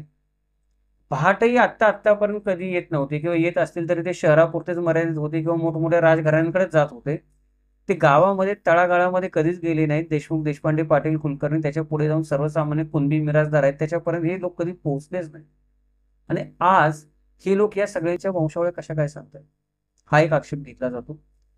दुसरा आक्षेप हा आहे की मुळामध्ये भाट आणि हेळवी समाजामध्ये आजही शिक्षणाचं प्रमाण अत्यल्प आहे. ज्याला आपण उच्च शिक्षण म्हणतो किंवा एखादा प्रगत माणूस म्हणतो की ज्याने या शास्त्राचा अभ्यास केलाय. म्हणजे वंशावळी कशी लिहावी ही पण एक शास्त्र आहे, माहिती कशी गोळा करावी हे पण एक शास्त्र आहे. आपण पण त्याच्याबद्दल भरपूर व्हिडिओ बनवलेत, पुढे पण बनवणार आहोत. तर ही जी माहिती हे एक शास्त्र आहे. याचा शास्त्रीय दृष्टिकोनातून कुणीच अभ्यास केलेला नाही. जे ज्ञान चालत आलेलं आहे ते पिढीजात चालत आलंय, एका पिढीकडून पुढच्या पिढीकडे चालत आलेलं आहे. पिढीजात ज्ञान तुमचं जे असतं ते तुम्हाला विज्ञान आणि तंत्रज्ञानाच्या प्रचंड वेगाने बदलणाऱ्या आजच्या कालखंडाला उपयोगी पडेलच असं नाही. त्याच्यामुळे अत्यल्प त्यांच्या शिक्षणामुळं पण त्यांच्याकडची माहिती खरी जरी असली असं आपण मानलंय तरी तिची ओळख पटवण्यासाठी प्रचंड यातायात करावी लागते. तिसरा एक आक्षेप असा आहे की भाट आणि हेळवी लोक पूर्वीच्या काळामध्ये मुलींची नावं नोंदत नव्हती त्यांच्या जे काही दस्तावेज असतील त्याच्यामध्ये किंवा चोपडीमध्ये. बऱ्याचदा असं होत असं की मुलीच वडिलांच्या वारस होत असत काही कारणाने. कधी मुलगा नसेल म्हणून, कधी अकस्मात मुलाचा मृत्यू झाला म्हणून जावई घर जावे होऊन कोणी राहत असेल, मुलीच्या नावाने कारभार चालत असेल. हजार कारणं देता येईल, काही कारणं आपण पुढच्यात बघणारच आहोत. पण हजारो कारणांमुळे आपल्याला मुली ज्या आहेत त्या वडिलांच्या वारसदार झालेल्या इतिहासामध्ये दिसून येतात किंवा एखादी सून सासरेची वारसदार झालेली दिसून येते. अहिल्याबाई होळकरांचं मोठं उदाहरण आपल्या समोर आहे. आत्ताच आपण जर उदाहरण द्यायचं म्हणलं तर अशाही घटना महाराष्ट्रामध्ये बऱ्याच इतिहासामध्ये प्रत्येक वर्षामध्ये काही हजारात घडलेल्या दिसून येतात. मग मुलींची नावं जर आपण या वंशावळींमधून वगळली तर मग ती वंशावळ परिपूर्ण कशी होईल? म्हणजे एका माणसाला जर समजा 10-11 मुलं आहेत, पूर्वीच्या काळामध्ये 10-11 मुलं असायची एखाद्या माणसाला, त्यातल्या 7 मुली आहेत आणि आपण पकडून चालू की 4 मुलं आहेत. तुम्ही फक्त 4 मुलांचीच नावं घातली, मुलींची माहिती घातलीच नाही त्याच्यामध्ये, तर मग कसं होणार? लग्न होऊन ज्या मुली माझ्याकडे आलेल्या आहेत, ज्या माझ्या मुलांशी लग्न होऊन आलेल्या आहेत, त्या मुलींची पण नावं नाही आहेत. तर मला त्यांचा वंश कळणार कसं काय? वंशावळी कळणार कशी काय? मागूस लागणार कसं काय? पितृवंश मातृवंश ठरणार कसं काय? मुलींची नावच आढळत नाहीत. हा पण एक आक्षेप, गंभीर आक्षेप भाट आणि हेळवी यांच्या माहितीवर घेतला जातो. चौथा जो आक्षेप आहे तो म्हणजे भाट आणि हेळवी लोक जे आहेत ते आधुनिक तंत्रज्ञानाचा सहारा घेत नाहीत. म्हणजे आधुनिक तंत्रज्ञानाचा वापर करत नाहीत. आज आपण कॉम्प्युटरच्या जगामध्ये राहतो. मोबाईल कर लो दुनिया मुट्ठी में म्हणतो आपण, सगळी दुनिया जी आपल्या मोबाईल फोनमध्ये आहे. तर भाट आणि हेळवींकडे जी माहिती आहे ती मला त्याच्याकडेच जाऊन, त्याला पत्र लिहून, त्याला पैसे देऊन ती सांगेल तीच माहिती मला का ऐकावी लागते? मला ती इंटरनेटवर कुठे का मिळत नाही? एखाद्या वेबसाईटच्या रूपात का मिळत? भाट आणि हेळवी लोक त्यांची माहिती इंटरनेटवर का ठेवत नाही? ठेवल्याने कोणाचा तोटा होणार आहे? माहिती तर खरी आहे. जर माहिती खरी आहे असं भाट आणि हेळवींना वाटतं, जर माझ्या पूर्वजांनी दिलेली माहिती त्यांच्या पूर्वजांनी फक्त लिहून घेतलेली आहे, बाकी काही केलेलंच नाही त्यांनी, त्याच्यामध्ये ना बदललंय ना खरे खोटेपणा काही केलाय त्याच्यामध्ये, तर माहिती इंटरनेटवर ठेवायला काय हरकत आहे? एखादा माणूस स्वतःची वंशावळी बनवेल किंवा 4 लोक चर्चा करतील, ग्रुप बनवतील, अजून काही नवीन माहिती त्यातून आपल्या समोर येऊ शकेल. तर ह्या गोष्टीचा आपण काय म्हणतो की बऱ्याच लोकांना याच्यावर पण आक्षेप आहे की ही माहिती तांत्रिक माध्यमातून का नाही, का आज मला ती जुनी पद्धत अवलंबावी लागते? दुसरा एक आक्षेप असा आहे की ही जी काही माहिती असते ही माहिती भाट आणि हेळवी लोकांकडे ही पिढीजात वैयक्तिक पातळीवर असते किंवा त्यांच्या घराण्याच्या पातळीवर असते. वेगवेगळे हेळवी वेगवेगळ्या गावामध्ये जातात. त्यांनी जर त्यांची सगळ्या माहितीचं एकत्रीकरण केलं, वर्गवारी केली, व्यवस्थित त्याचं सूत्रसंचालन केलं त्या माहितीचं आणि माहिती महाराष्ट्राचा एक आपण म्हणतो की ठेवा म्हणून महाराष्ट्राच्या समोर आणली तर काय हरकत आहे? का हे लोक असं करत नाहीत? हा एक आक्षेप त्यांच्यावर घेतला जातो. सहावा एक मुद्दा असा आहे की एखादा माणूस फारच चिकित्सक असतो किंवा एखादा माणूस फारच बुद्धिवादी असतो, तो स्वतःच्या डोळ्यांनी बघितल्याखेरीज कुठल्या गोष्टीवर विश्वास ठेवत नाही. त्याला भाट आणि हेळवींना दुखवायचं नसतं किंवा त्यांना वाईट म्हणायचं नसतं, चुकीचं म्हणायचं नसतं किंवा त्यांच्याबद्दल त्याचा काही वैयक्तिक रागलोप पण नसतो. तो फक्त एवढंच म्हणत असतो की ही तुम्ही मला सांगताय ती कुठल्या कागदावरून सांगितलं, ते कागद तुम्ही मला दाखवा. मग त्याला उत्तर मिळतं की नाही, आम्ही आमचे ताम्रपट बेळगावला ठेवले. एखादा हेळवी म्हणतो आमची ताम्रपट बेळगावला ठेवले. तर ठीक आहे ना, बेळगावला तुम्ही ताम्रपट ठेवले तर दडवून कशाला ठेवले? दाखवा ना जगाला, सरकारला द्या तुमच्याकडे काय असतील तर.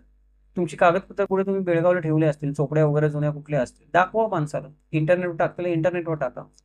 हीच गोष्ट भाट लोकांची पण आहे. तो कोणाला विचारला म्हणतो नाही आमचं किशनगडला मोठं दप्तर आहे, तुम्ही तिकडे आलात तर मी तुम्हाला दाखवेन. तू माझी फक्त माहिती मला दाखवू नकोस ना, मला सगळीच माहिती दाखव तुझ्याकडे तर कोणाकोणाच्या वंशावळ आहेत त्या. ते दप्तर जर तू मला खुलं करून दिलंस तर माझी तुझ्याबद्दलची विश्वसनीयता वाढेल. मग हे दप्तर जे आहे, दप्तर भाट आणि हेळवी लोक सर्वांसाठी खुलं करत नाहीत. सर्वच्या सर्व दप्तर भाट आणि हेळवी लोकांकडे जे आहे ते आजपर्यंत कधी समाजाच्या पुढे आलेलं नाही. हा पण एक आक्षेप त्याच्या कार्यपद्धतीवर लोक घेताना आपल्याला दिसतात. अजून एक सर्वात गंभीर आणि मुख्य आक्षेप जो भाट आणि हेळवींवर घेतला जातो तो हा आहे की हे लोक कधी उघड आव्हान स्वीकारत नाही. म्हणजे समजा असं गृहीत धरू की मी फार बुद्धिवादी माणूस आहे आणि बुद्धीनेच चालतोय, तर एखाद्या टीव्ही चॅनलनी काय केले की एक शो ठेवला की भाट आणि हेळवी यांची माहिती खरी का खोटी, त्यांच्यावर विश्वास ठेवा का ठेवू नये, असं एखाद्या टीव्ही चॅनलने शो ठेवला आणि मला बोलवलं, तर मी ती चर्चेला जायला तयार आहे ना. माझे जे काही मुद्दे आहेत, भाट आणि हेळवी एखादा मनुष्य मला जे आव्हान देईल ते आव्हान मी स्वीकारायला तयार आहे. मी म्हणजे कोणी बुद्धिवादी माणूस, मी वैयक्तिक नाही, असं जरा कोणी बुद्धिवादी माणूस आहे तो ते आव्हान स्वीकारायला तयार. पण भाट आणि हेळवी अशा चर्चेला कधी काय येत? एखाद्या माणसाला आव्हान दिलं तर ते आव्हान ते का स्वीकारत नाही? त्यांच्याकडे असणाऱ्या माहितीबद्दल साशंकता आहे का, असावी असा काही लोकांचा आक्षेप आहे. तर हे सगळे काय आहेत, माझे आक्षेप नाहीयेत, हे भाट आणि हेळवी लोकांच्या बद्दल समाजामध्ये असणारे आक्षेप आहेत. आता जसे आक्षेप आहेत तसे काही लोक अजूनही फार मुखर आहेत किंवा अजूनही आपण म्हणतो की कट्टर भाट आणि हेळवी समाजाचे वैरी आहेत आणि हे भाट आणि हेळवी खोटाडेच आहे असा त्यांचा समज आहे. अशा काही लोकांचे पण काही आरोप आहेत आणि ते समाजामध्ये ओपनली आहेत. मी माझे आरोप करत नाही, आपल्याला सगळीकडे काही माणसे आरोप करताना दिसते. पहिला आरोप हा आहे की फार गंभीर आरोप जो आहे तो हा की भाट आणि हेळवी लोक जे आहेत हे व्यवसाय करतात, समाजसेवा करत नाही. आणि ही गोष्ट खरीच आहे, सुदैवाने म्हणा किंवा दुर्दैवाने म्हणा ही गोष्ट खरीच आहे. किंवा कुठलाही भाट किंवा कुठलाही हेळवी तुमच्याकडे येतो तेव्हा तो तुमच्याकडून काहीतरी पैशाच्या स्वरूपामध्ये, धान्याच्या स्वरूपामध्ये मोबदला घेऊन जातो, ती माहिती तुमची नोंदवून घेण्याच्या निमित्ताने. आणि उद्या जर तुम्हाला त्याच्याकडून तुमच्या वंशावळीची माहिती परत हवी असेल किंवा पुढच्या पिढीला हवी असेल तर तुम्हाला त्याला पैसे द्यावे लागतात. पैसे दिल्याखेरीज काही तो तुम्हाला माहिती देत नाही. कुठलाही भाट किंवा हेळवी असा नाही की ज्याने आजपर्यंत त्याच्या पूर्वजांनी 10 पिढ्या माहिती गोळा केली आणि त्या 11व्या पूर्वजांनी ती सगळी माहिती इंटरनेटवर फ्री ऑफ कॉस्ट टाकलेली आहे बघण्यासाठी, लोकांना समाज हितासाठी मी ओपन केलेले. बघा आणि काय तुम्हाला शिकायचं ते शिका, असं आपल्याला कधी झालेलं दिसत नाही. याचाच अर्थ काय की या आरोपामध्ये तथ्य आहे की भाट आणि हेळवी काय करतात, व्यवसाय करतात, समाजसेवा करत नाहीत.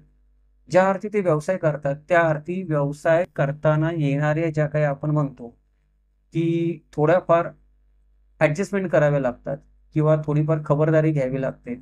थोडीफार आपण म्हणतो की व्यवसायामध्ये लोकांना लबाडी पण करावी लागते. असे काही व्यावसायिकच म्हणतात की व्यवसाय करायचा म्हणल्यावर लबाडी करावीच लागते, त्याशिवाय व्यवसाय होत नाही. माझ्या व्यवसायाला बाधा येऊ नये म्हणून मला काही गोष्टी काय कराव्या लागतात, हातच्या राखून ठेवाव्या लागतात. माझी मोनोपॉली खतम होऊ नये मार्केटमधली म्हणून मला माझ्या काही गोष्टी ज्या असतात, एकाधिकारशाही माझी संपू नये म्हणून काही गोष्टी माझ्याकडे राखून ठेवाव्या लागतात. तर ह्या ज्या काही व्यवसाय म्हणले की गोष्टी कराव्या लागतात, त्या गोष्टी करताना आपल्याला भाट आणि हेळवी लोक दिसतात.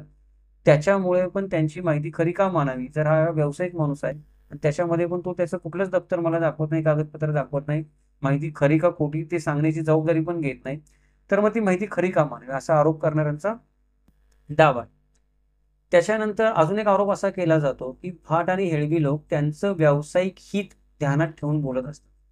म्हणजे कुठलाही भाट किंवा हेळवी तुम्ही बघितलं तर या या लोकांचा असा दावा आहे, माझा नाही, जे यांच्या विरोधामध्ये, की कुठलाही भाट किंवा हेळवी जो असतो तो तुमच्याशी टोकाचं वैर कधीच घेत नाही किंवा तुमच्याशी टोकाचा विरोध कधीच पत्करत नाही. एखाद्या मुद्द्यावर तो तावातावाने बोलेल, 2 तास बोलेल, 4 तास बोलेल, तुम्हाला खोटं पाडण्याचा प्रयत्न करेल, परंतु किंवा स्वतःचा मुद्दा सिद्ध करायचा प्रयत्न करेल, परंतु ती गोष्ट अगदी शिगेला टोकाला जाऊ देत नाही तो कधीच. का जाऊ देत नाही? तर ती गोष्ट टोकाला गेली तर ती व्यवसायाला बाधा आहे. कुठल्याही व्यवसायामध्ये आपल्याला गोष्टी टोकाला नेऊन गेलेली चालत नाही. त्यामुळे भाट आणि हेळवी लोक स्वतःचं व्यावसायिक हित लक्षात घेऊन काही ठिकाणी नमतं घेतात.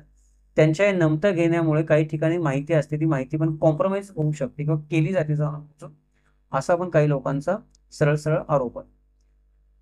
अजून काही गोष्टी अशा आहेत की काही लोकांकडे पुरावे पण आहेत की अमुक अमुक भाट किंवा हेळवी याने पैशाच्या लोभापायी चुकीचे दाखले दिले. चुकीचे दाखले कसे दिले जातात त्याच्याबद्दल आपण मागे बोललो, मागच्या थोडं 5-10 मिनिटापूर्वी जो मुद्दा आपण उपस्थित केला तो. चुकीचे दाखले देण्याची गरज का पडते? मला चुकीचा दाखला, मी भाट आणि हेळवी करून एखादा खोटा दाखला का घेईल? मला माझा मोठेपणा वाढवायचा असेल तर घेईल, किंवा मला एका जातीतून दुसऱ्या जातीत जायचं असेल तर घेईल, तर मला आहे त्याच्यापेक्षा अजून स्वतःला अजून उच्च सिद्ध करायचं असेल सामाजिक पातळीवर, तर भाटाकडून किंवा हेळवीकडून मी तसा एखादा दाखला येईल की माझे पूर्वज उच्च श्रेणीतले होते किंवा उच्च वर्गातले होते, आणि तो पण देईल. त्याला 4 पैसे मिळतात, त्यालाच माहिती आहे त्याच्याकडे कोणी तपासायला येणार नाही, आलं तरी पण त्याला दाखवायचं नाही जे काय त्याच्याकडे, त्याला कोणी सक्ती नाही करू शकत, त्याला दाखला द्यायला काय जातंय. अशा पण घटना समाजात घडलेले अनुभव आपल्याला काही लोक सांगताना दिसतात. त्याच्यामुळे पण हा एक आरोप केला जातो की लाच घेऊन किंवा पैसे घेऊन खोटे दाखले दिले जातात, आणि ते दिसतात पण आजूबाजूला लोकांना, ते समजून पण येतात. हा पण एक मोठा आरोप आहे. दुसरी गोष्ट अशी की हे फक्त भाट आणि हेळवीच लवाडी करतात असं नाही. पैसे बऱ्याचदा त्यांना पैसे देणारे लोक पण लवाड्या करतात आणि भाट आणि हेळवींना फसवतात. मग भाट आणि हेळवींवर आरोप हा पण आहे की एखादा माणूस त्यांना फसवतोय, चुकीची माहिती देतोय, लबाडी करतोय, तरी पण ती माहिती ते लिहून घेतात आणि त्याला परत वंशावळी बनवून देतात. म्हणजे असं का करतात? मी लबाड्या दोन्हीकडनं होतो, पण आक्षेप शेवटी भाट आणि हेळवीवरच येतो की हा लबाड माणूस आहे, हा लबाड बोलतोय, तुम्हाला तुमच्या आतापर्यंतच्या अनुभवाने कळायला पाहिजे, तरी पण तुम्ही त्याची माहिती घेता जी लबाडीने देतात, त्याची वंशावळ बनवून देतात. हे चूक आहे. हे काही आक्षेप आहेत. पुढचा आक्षेप असा आहे की आज कायद्याने भाट किंवा हेळवी यांच्याकडे ज्या नोंदी आहेत त्या नोंदी या कायद्याने मान्य केलेल्या आहेत. म्हणजे पुरावा म्हणून तुम्ही जर त्या न्यायालयामध्ये सादर केलं, तर न्यायाधीश त्यांना पुरावा म्हणून ग्राह्य धरेल. पण न्यायालयामध्ये जरी या नोंदी ग्राह्य धरल्या गेल्या तरी समाजामध्ये लोकांना सत्य काय ते माहीतच असतं. बऱ्याचदा एखादी भाट किंवा हेळवी याच्याकडची खोटी किंवा बनावट नोंद न्यायालयानं मान्य केली तरी समाजाला माहिती, आजूबाजूच्या लोकांना माहिती काय गोष्ट आहे. आणि दुसरी गोष्ट, ज्या वेळेला इतिहास संशोधनाची वेळ येते त्यावेळेला न्यायालयाने ती ग्राह्य धरू देत न्याय देण्यासाठी, पण इतिहास संशोधनामध्ये ती नोंद टिकतच नाही जी भाट आणि हेळवीकडची आहे. त्याच्यामुळे समाजामध्ये एक विचित्र, आपण म्हणतो की हा एक तिढा निर्माण झालेला आहे. न्यायालय तर ग्राह्य मानतं, पण इकडे तर पुरावा मिळत नाही त्याच्या संशोधनामध्ये. मग याचं काय करायचं? मग ह्या ज्या नोंदी अशा आहेत की भाट आणि हेळवींच्या, काही आपण म्हणतो की नेहमी संशयाच्या भोवऱ्यात असणाऱ्या नोंदी आहेत. जसं की एखाद्या कोर्ट केसमध्ये काही पुरावे, साक्षीदार नेहमी संशयाच्या भोवऱ्यात असतात, तसे भाट आणि हेळवी पण त्यांच्या नोंदी न्यायालयाने ग्राह्य धरल्यामुळे संशयाच्या भोवऱ्यामध्ये आलेले आहेत. कारण न्यायालयाने ग्राह्य धरलं आणि उद्या कोणतरी एखादा नवीन पुरावा घेऊन आला आणि ती नोंदच खोटी ठरवली आणि उद्या न्यायालयामध्ये गेला तर परत तो भाट आणि हेळवी संशयाच्या भोवऱ्यामध्ये येणार. एका माणसामुळे संपूर्ण भाट हेळवी समाज संशयाच्या भोवऱ्यामध्ये येणार, जे काही प्रामाणिकपणे काम करत असतील त्यांना पण लांछन लागणार. तर असा एक विचित्र तिढा निर्माण झालेला आहे. आणि कायद्याने मान्य केल्या जातात म्हणून वास्तवात न टिकणाऱ्या नोंदी पण न्यायालयात सादर केल्या जातात भाट आणि हेळवींकडून. हा एक त्यांच्यावर मोठा आरोप केला जातो. दुसरी गोष्ट, एक सर्वात मोठा आरोप जो केला जातो तो असा आहे की या नोंदींना कायदेशीर दर्जा देणं चुकीचं. कायदेशीर दर्जा देणं चुकीचं आहे किंवा न्यायालयाने या नोंदी ग्राह्य मानणं चुकीचं आहे. त्याचं कारण काय की मागाशी आपण एवढी सगळी कारणं बघितली की एवढ्या सगळ्या कारणांनी या नोंदी संशयाच्या भोवऱ्यात, एवढे संशय त्या एखाद्या नोंदीबद्दल उपलब्ध असतील किंवा एखाद्या कार्यपद्धतीबद्दल उपलब्ध, आपण भाट किंवा हेळवी माणसाबद्दल बोलत नाही, व्यक्तीबद्दल, कुठल्या घराण्याबद्दल बोलत नाही, पण ज्या पद्धतीने ही व्यवस्था कार्य करते, ती कार्य करणारी व्यवस्था जेवढी संशयाच्या भोवऱ्यामध्ये आहे, अनेक प्रश्नांची उत्तरे मिळत नाहीत, दिली जाऊ शकत नाहीत, पुरावे सापडत नाहीत, त्या गोष्टी न्यायालयाने ग्राह्य का धरावेत, असा पण आरोप काही लोक या भाट आणि हेळवी समाजाबद्दल करताना दिसतात. आणि सगळ्यात शेवटचा आरोप हा आहे, सगळ्यात तो महत्वाचा, म्हणजे की हे भाट आणि हेळवी जे आहेत त्यांच्याबद्दल समाज माणसामध्ये किंवा जनमानसामध्ये नेहमी एक संदिग्धता असते. कोणीही कधीही डोळे झाकून भाट आणि हेळवीवर विश्वास ठेवत नाही. भले तो त्याच्याकडे वंशावळी काढायला जाईल, तो म्हणते थोडे त्याला पैसे देईल, तो जे घेईल, घेऊन पण येईल, त्याने जे सांगितले त्याच्याशी वाद न घालता, पण नंतर 4 लोकांना विचारत फिरला, अरे वंशावळ खरी आहे. मग हे विचारत फिरण्यामुळे काय होतं की समाजामध्ये संदिग्धता निर्माण होते. अरे याला हेळवीने वंशावळ काढून दिली, हा विचारत का फिरतो, मग हेळवीने याला खोटी वंशावळ काढून दिली का अमुक एखादा भाट आहे, तो अमुक एखाद्या राजघराण्यामध्ये जातो मराठ्यांच्या आणि त्यांना सांगतो की तुम्ही राजपूत आहात, पण त्याला कुठेतरी संशय येतो की त्याला वाटतं की हे मी राजपूत लावलं माझ्या मागे, पण लोक तर मानायला तयार नाहीत, लोक तर काहीतरी भलतेच कुजबुजतायत, तो परत दाखवत फिरतो. त्याच्यामुळे पण काय होतं की बऱ्याचशा समाजामध्ये असणाऱ्या संशयाला बळ मिळतं किंवा आरोपांना बळकटी येते, जे भाट हेळवी यांच्या कार्यपद्धतीवर केली जाते. आणि समाज मन जिथे संदिग्ध असतं नेहमी, समाजाचा पूर्ण विश्वास नाहीये त्या गोष्टी, त्या ठिकाणी ती गोष्ट विश्वासार्ह मानली जाऊ शकत नाही. इथे एका दुसऱ्या विचारवंताचा प्रश्न नाही किंवा एका दुसऱ्या संशोधकाचा प्रश्न नाही. कोणी भाट हेळवीकडनं वंशावळ काढू दे, मी तुम्हाला 100% सांगतो, त्यानं ती दुसऱ्याला कोणाला दाखवली नाही बरोबर आहे का म्हणून असं कधीच होत. तो दुसऱ्या कोणाकडे तरी जातोच दाखवला. म्हणजे काय आहे की एक विचारवंत किंवा एक संशोधक नाही, अखंड महाराष्ट्रातला समाजच या दोन घटकांबद्दल आणि त्यांच्या कार्यपद्धतीबद्दल नेहमी संदेहाच्या नजरेनं बघत असतो, संदिग्ध नजरेनं बघत असतो. त्याच्यामुळे पण काय होतं, भाट आणि हेळवी यांच्यावर विश्वास ठेवावा का ठेवू नये हा प्रश्न संपूर्ण समाजाच्या मनामध्ये निर्माण होतो. तर भाट आणि हेळवी यांच्यावर विश्वास ठेवावा का ठेवू नये याची थोडीशी चिकित्सा आणि मीमांसा आपण समाजामध्ये ज्या गोष्टी बोलल्या जातात इंटरनेटवर पुस्तकांमध्ये उपलब्ध आहेत त्याच्या माध्यमातून केली. आपण स्वतःच्या मनाचं काही सांगितलं नाही. मी परत एकदा सांगतो. तर ही चिकित्सा केल्यानंतर आता प्रश्न असा उपस्थित होतो की आता शेवटी आपण काय करावं. म्हणजे ही परिस्थिती तर अशी आहे, मग मी काय करावं आता, विश्वास ठेवावा का ठेवू नये, वंशावळी काढायला जावं का जाऊ नये, भाट आणि हेळवीला गावात येऊ देऊ का येऊ देऊ नये. तर सगळ्यात आधी आपण काय केलं पाहिजे, काही गोष्टी याचे पण बघूयात आपण मुद्दे थोडक्यात जाता जाता. सगळ्यात पहिली गोष्ट आपण ही केली पाहिजे की आपण भाट आणि हेळवी हे वेगळे वेगळे ते समजून घेतले, ते एकच नाही. त्यांची कार्यपद्धती वेगळी आहे, त्यांचा भूभाग वेगळा आहे, त्यांचा कार्यविस्तार वेगळा आहे. तर भाट आणि हेळवी याच्यामधला आधी फरक समजून घेतला पाहिजे. तो जर फरकच आपल्याला समजला नाही तर भाटाने वंशावळी दिली काय आणि हेळव्याने वंशावळी दिली काय, आपल्याला त्याचा काही उपयोग नाही. आपल्याला काही त्यातली गोष्ट आपल्या उपयोगाला येणार. त्यामुळे भाट काय प्रकारे काम करतात, हेळवी काय प्रकारे काम करतात, हा फरक आपल्याला माहीत असला पाहिजे. तो फरक माहीत बऱ्याच मित्रांना नाहीये. त्याच्याबद्दल पण बऱ्याच मित्रांनी आपल्या चॅनलला विनंती केली, तर त्याचा एक व्हिडिओ आपण आगामी बनवणार आहोत. भाट आणि हेळवी यांचा मतलब फरक काय आहे, मगाशी आपण म्हणलो तसं. त्यामुळे आता आपण त्याच्यावर जास्त चर्चा करत नव्हती. इथे फक्त आपण एवढं समजून घेऊया की पहिली गोष्ट ही केली पाहिजे की या दोन घटकांमधला फरक समजून घेतला पाहिजे. दुसरी गोष्ट अशी आहे की मगाशी मी म्हणलो तसं की दक्षिणेकडे जर आपण पाहिलं, महाराष्ट्रातल्या दक्षिणेकडील जिल्ह्यांमध्ये सांगली, सोलापूर असतील, त्या सांगली, सोलापूर आणि जास्तीत जास्त कोल्हापूर या ठिकाणी आपण बघतो की वर्षानुवर्ष, युगानुयुग, आपण युगानुयुग पण म्हणू शकतो, एखादा 400 वर्ष, 200 वर्ष कोणी घेत असेल, एक युग उलटल्यासारखंच आहे. तर वर्षानुवर्ष दरवर्षी जर एखादा हेळवी एखाद्या गावामध्ये असेल तर त्याला अलुतेदाराचा दर्जा असतो. म्हणजे काय झालं की एक प्रथा आहे, ही गावगाड्याचा हिस्सा येतो तुमच्या. तर हेळवी गावामध्ये येतो तर तुम्हाला त्याच्या कार्यपद्धतीबद्दल संशय वाटतो, म्हणून ती प्रथा बंद पाडू. बरेच मित्र आपले असतात ते कट्टर असतात, त्यांना असं वाटतं की प्रथाच बंद पाडली पाहिजे, या लोकांना बंदी घातली पाहिजे, या अंधश्रद्धा पसरवतात. ठीक आहे, अंधश्रद्धा असू शकते लोकांची त्यांच्याबद्दलची, किंवा लोक त्यांच्या अंधभक्त असू शकतात, किंवा त्यांनी दिलेल्या माहितीमध्ये पण साधक बाधक काही नसू शकतं, किंवा पुराव्याने काही गोष्टी सिद्ध होऊ शकत नाहीत. पण ते लोक येतात, ते माहिती घेऊन जातात, तुम्ही माहिती देता, तुम्ही त्यांना पैसे देता, तुम्हीच परत त्यांच्याकडे माहिती मागायला जातात. तुम्ही मागितली तरच ते सांगतायत, ते कुठे तुमची माहिती छापायला गेले नाही तर वंशावळ. त्याने समाजाला फारसा काही तोटा नाही. ही प्रथा चालू राहिली तर याने काही समाजाला तोटा नाही. ही एक वैशिष्ट्यपूर्ण प्रथा पण आहे महाराष्ट्राच्या सामाजिक जीवनातली किंवा सांस्कृतिक जीवनातली. हेळवी गावामध्ये येणं एक वैशिष्ट्यपूर्ण प्रथा आहे. ती चालू राहिल्यानं नुकसान नाही, फक्त तिची चिकित्सा केली पाहिजे. म्हणजे तुम्ही जी काही माहिती हेळवीकडून घ्याल ती तुम्ही कुठल्यातरी इतिहास संशोधकाकडून तपासून घेणं गरजेचं आहे. तपासून घेतल्यानंतर त्यातले विरोधाभास नष्ट झाल्यानंतर त्यातलं जे सत्य आहे ते तुम्हाला घ्यायचं ते तुम्ही स्वीकारू शकता. अंधभक्त होऊ नका. परंतु आपण कट्टर व्हायचं पण काही गरज नाही की ही प्रथा मोडूनच टाकली पाहिजे. हेळवी ही समाजच नष्ट केला पाहिजे किंवा हेळवींना गावबंदी केली पाहिजे असं पण काही मित्र भूमिका घेताना दिसतात.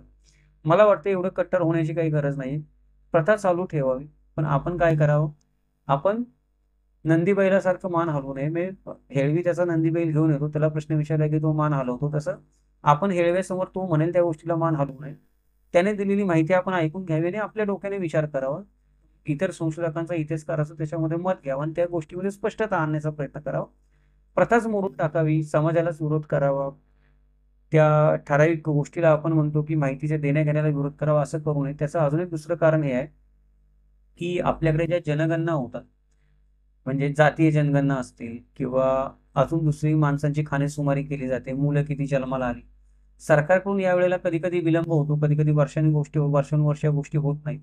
अशा वेळेला मध्ये बऱ्याच परिस्थिती उद्भवू शकतात. एखादं गाव धरणाखाली जाऊ शकतं, एखादं गाव उद्ध्वस्त होऊ शकतं, गावातली काही माणसं फरारी होऊ शकतात, कोणी निघून जाऊ शकतात, कोणाचा पत्ता लागत नाही, अशी परिस्थिती होऊ शकते.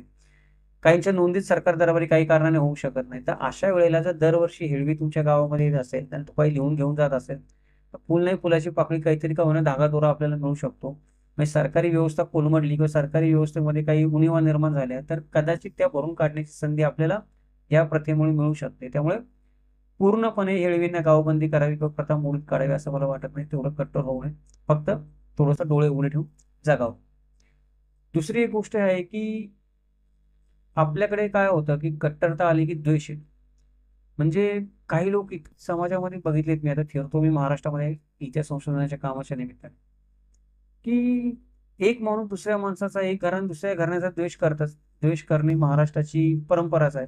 परंतु काही लोक कट्टर द्वेष करतात भाट किंवा हेळवी लोकांचा, की हा खोटंच बोलतो, हा तसाच आहे, हा येऊच नाही, चुकीचीच माहिती सांगतो, यांना गावबंदी केली पाहिजे मगाशी मी म्हणलं तसं. मला असं वाटतंय की द्वेष करू नये कुठल्या गोष्टीचा, एवढा द्वेष करू नये भाट किंवा हेळवींचा की ते सगळं खोटंच आहे वगैरे वगैरे.